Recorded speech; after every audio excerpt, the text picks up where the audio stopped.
Hello everyone, আমি Mohammad Hashem, IRS indoor agent, president CEO, Karnaphuli tax service. এই বছর আপনি 5টা উপায়ে আপনার রিফান্ডটাকে বাড়াতে পারবেন। সো প্রথমটা হচ্ছে স্ট্যান্ডার্ড ডিডাকশান।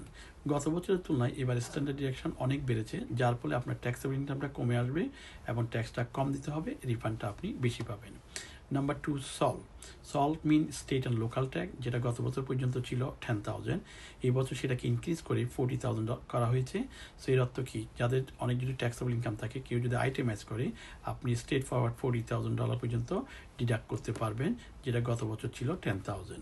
তো সেই 40,000 যদি আপনি ডিডাকশন করেন, তাহলে আপনার ট্যাক্সেবল ইনকামটা অনেক কমে আসবে, ট্যাক্সটা কম দিতে হবে, রিফান্ডটা বেড়ে যাবে। নাম্বার 3 হচ্ছে চাইল্ড ট্যাক্স ক্রেডিট। গত বছরের তুলনায় চাইল্ড ট্যাক্স ক্রেডিট $200 বাড়িয়ে $2,200 করা হয়েছে। আগে ছিল $2,000, এবছর সেটা হবে $2,200, তাহলে আপনার এডিশনাল $200 ইনক্রিজ করা হয়েছে। তারপর হচ্ছে টিপস। কেউ যদি টিপসের মাধ্যমে কাজ করেন, আপনার টিপসটা হচ্ছে ট্যাক্সেবল ইনকাম। এই বছর 25,000 পর্যন্ত আপনার টিপসের উপর কোনো ট্যাক্স দিতে হবে না, এটা আপনার ইনকাম থেকে এক্সক্লুড করতে পারবেন, যার ফলে আপনার রিফান্ডটা বেড়ে যাবে। অ্যান্ড অলসো ওভারটাইম যদি কেউ করে থাকেন, সিঙ্গেল 12,500, মেরিট ফাইলিং জয়েন্টলি 25,000 পর্যন্ত আপনার ইনকাম থেকে, ট্যাক্সেবল ইনকাম থেকে এক্সক্লুড করতে পারবেন, যেটার মাধ্যমে আপনার ট্যাক্সেবল ইনকাম রিডিউস হবে, ট্যাক্সটা কম দিতে হবে, রিফান্ডটা বেড়ে যাবে।